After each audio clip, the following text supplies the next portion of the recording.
Numbers chapter 14. All the congregation lifted up their voice and cried, and the people wept that night.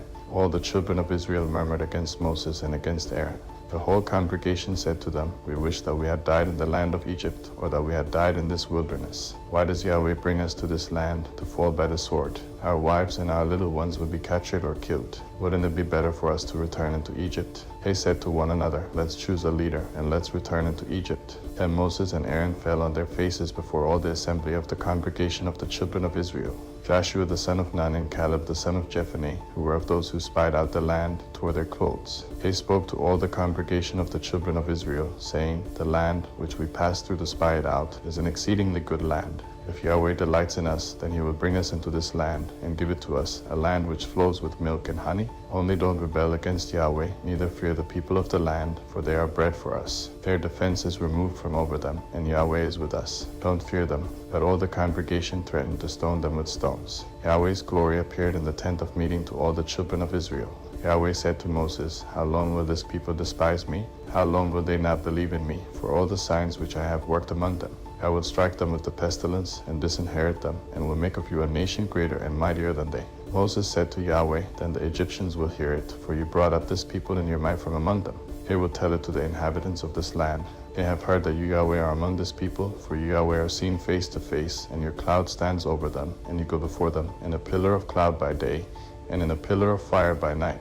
Now if you kill this people as one man, then the nations which have heard the fame of you will speak, saying, Because Yahweh was not able to bring this people into the land which he swore to them, therefore he has slain them in the wilderness. Now please let the power of the Lord be great, according as you have spoken, saying, Yahweh is slow to anger and abundant in loving kindness, forgiving iniquity and disobedience, and he will by no means clear the guilty, visiting the iniquity of the fathers on the children, on the third and on the fourth generation. Please pardon the iniquity of this people according to the greatness of your loving kindness, and just as you have forgiven this people, from Egypt even until now. Yahweh said, I have pardoned according to your word. But in very deed, as I live, and as all the earth shall be filled with Yahweh's glory, because all those men who have seen my glory and my signs, which I worked in Egypt and in the wilderness, yet have tempted me these 10 times, and have not listened to my voice, surely they shall not see the land which I swore to their fathers, neither shall any of those who despise me see it. But my servant Caleb, because he had another spirit with him, and has followed me fully, him I will bring into the land into which he went.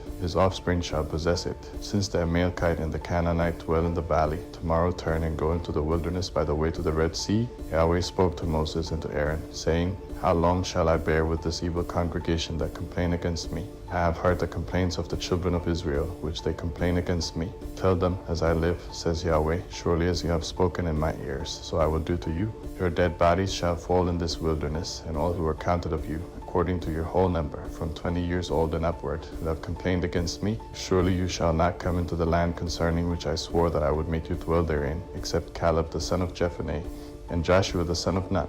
That I will bring in your little ones that you said should be captured or killed, and they shall know the land which you have rejected. But as for you, your dead bodies shall fall in this wilderness. Your children shall be wanderers in the wilderness 40 years, and shall bear your prostitution, until your dead bodies are consumed in the wilderness. After the number of the days in which you spied out the land, even 40 days, for every day a year, you will bear your iniquities, even 40 years, and you will know my alienation. I, Yahweh, have spoken. I will surely do this to all this evil congregation who are gathered together against me.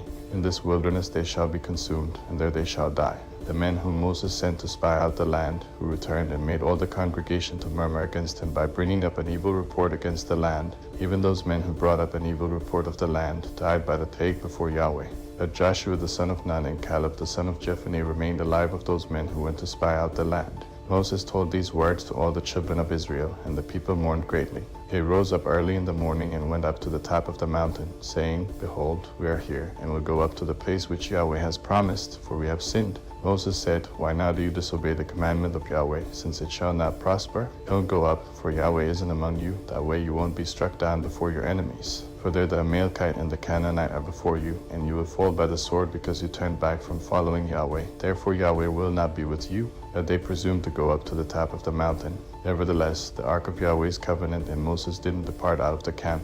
Then the Amalekites came down, and the Canaanites who lived in that mountain, and struck them and beat them down even to Hormah. 13.